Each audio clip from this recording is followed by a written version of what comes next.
दुर्गा मैया की जय। जय जीवित पुत्रिका व्रत की जय। कलश भगवान की जय। गंगा जमुना सरस्वती की जय। नर नारायण को सरस्वती देवी ने नर नारायण को सरस्वती देवी तथा वेद व्यास जी को प्रणाम कर गया था तो शास्त्र पुराण कहे इस परमेश्वर की ब्रह्मा बलुन इंद्र महादेव और सब देवता लोग सुंदर और स्रोतों से स्तुति करते हैं और जिस परमेश्वर का शिक्षा शिष्ट व्याकरण निबंध रूप ज्योति खंड इनके सहित वेदों द्वारा पद कर्म द्वारा काम देवी लोग गुणानुवाद गाते हैं और योगी लोग और जिसके अंत में देवता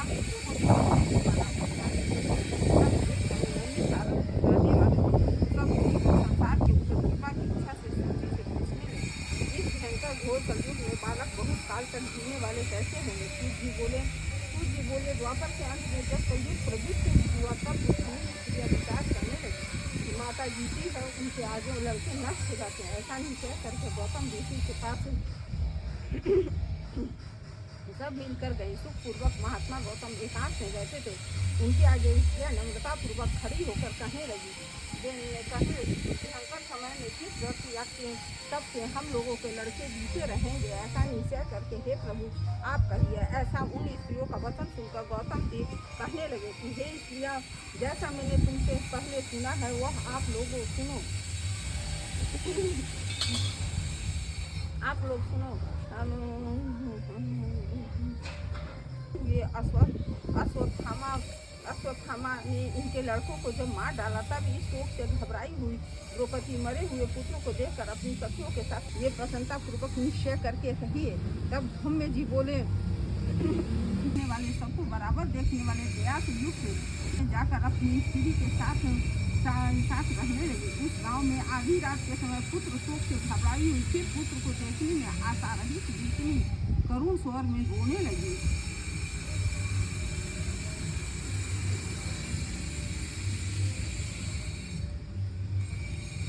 हाय हाय मुझ बुद्धि के आगे जवान पुत्र नष्ट हो गया। ऐसा उसका रोना सुनकर दया से युक्त राजा का हृदय फट गया। तब राजा वहां जाकर बोले इनके मरने का कारण कहो। वह बोली हे राजन रोज रोज गरुड़ मेरे लड़के खाता है। वृद्धा का वचन सुनकर दयालु राजा बोला तू खड़ी रह तेरे पुत्र की रक्षा के लिए मैं यत्न करूंगा। यो कहकर राजा भय को छोड़कर खाने के स्थान में गया।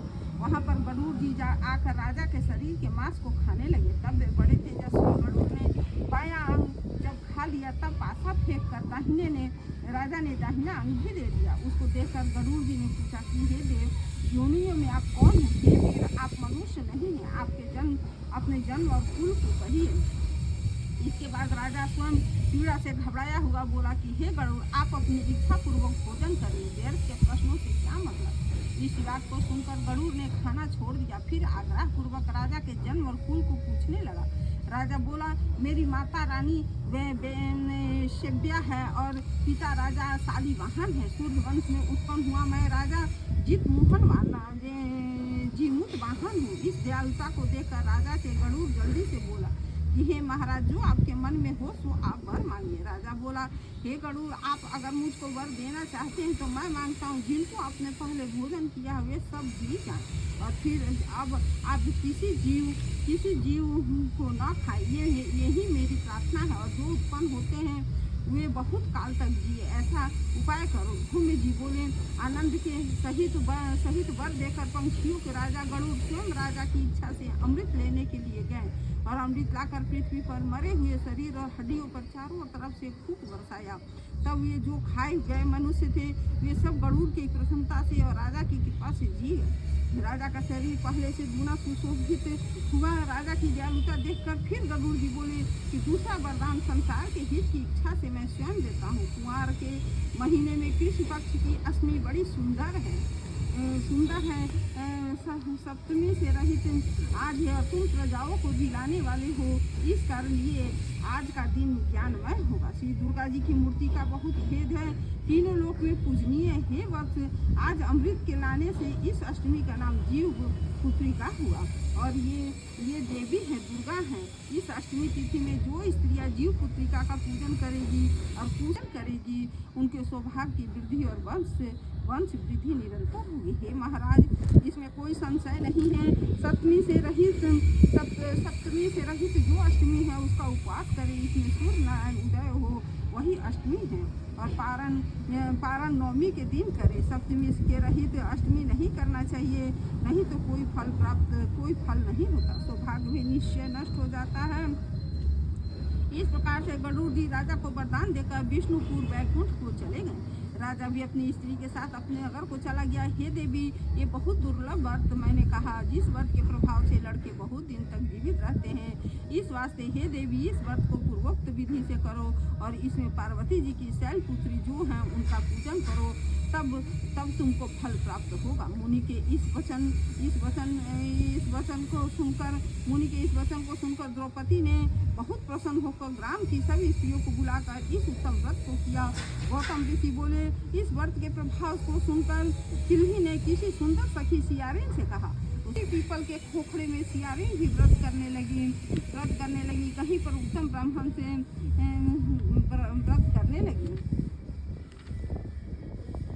कहीं पर उत्तम ब्राह्मण ने इस कथा को सुनकर चिल्ही ने अपनी सखी सियारिन को भी खोखड़े में बैठी थी उससे कहा।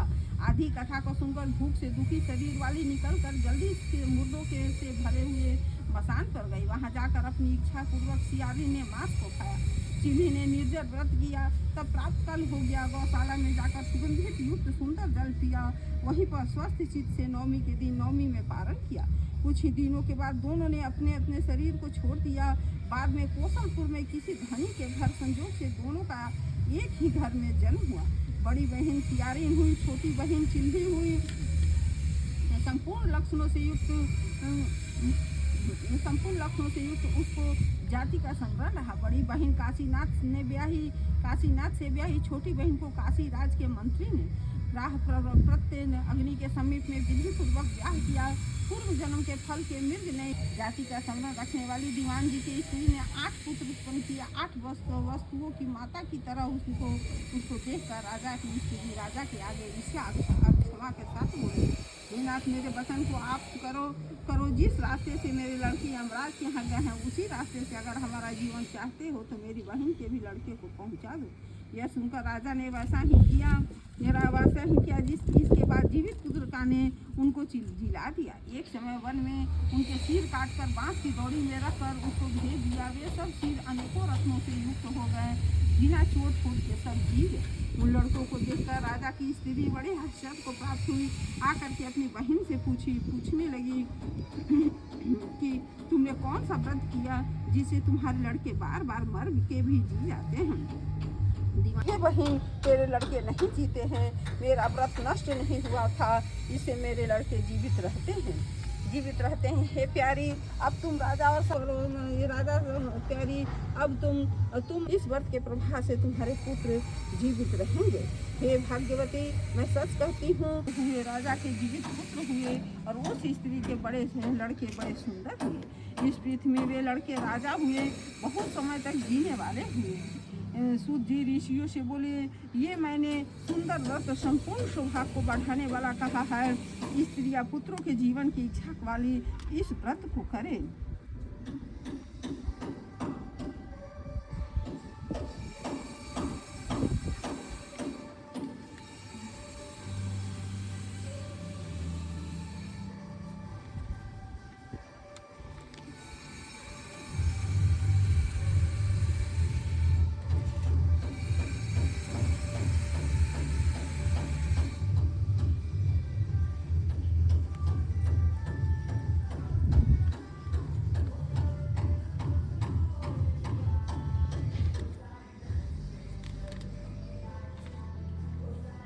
हिरण्यवर्णं शबरीं सुवर्णरजत संप्रभं चंद्र हिरण्मयी लक्ष्मी जातवेदोम आवहम् ओम तामहावहं जातवेदो लक्ष्मी मनपगामिनी यश्याम हिरण्यवेदे मे विन्देयं कामश्यो पुरुषानहम् ओम अशोकरथ मध्यम हस्तिनाद प्रबोधिनी श्री देवी श्रीमा देवी जुस्तम महिरने प्रकारामर्दा भूतां जगन्तीं चित्तं तर्पयन्तीं पद्मवर्णं तमिहोपहेस्यन् ॐ चन्द्रप्रभाशयेषु सर्वं श्रीलोके देवजुष्टमुदारम् ॐ तां पद्मनि शरणं पद्महस्ताशलक्ष्मी मे नश्यतां त्वां विनोमि ॐ आदित्यवन्ये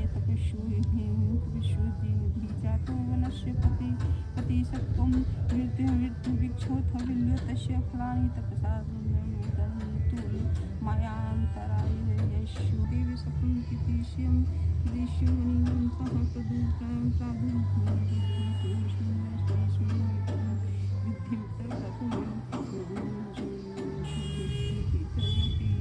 श्यामलं ज्येष्ठां लक्ष्मीनश्याम्यहम्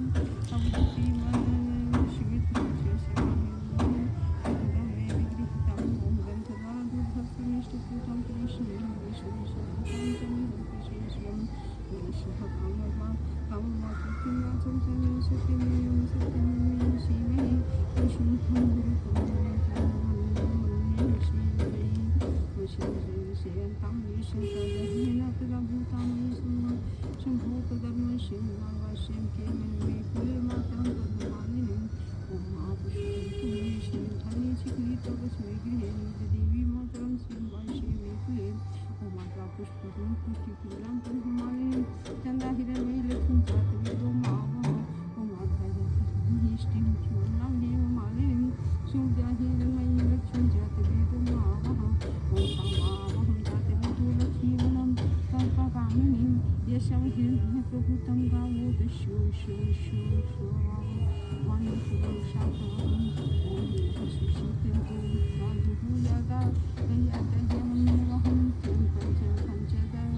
पंचदशं च सुतां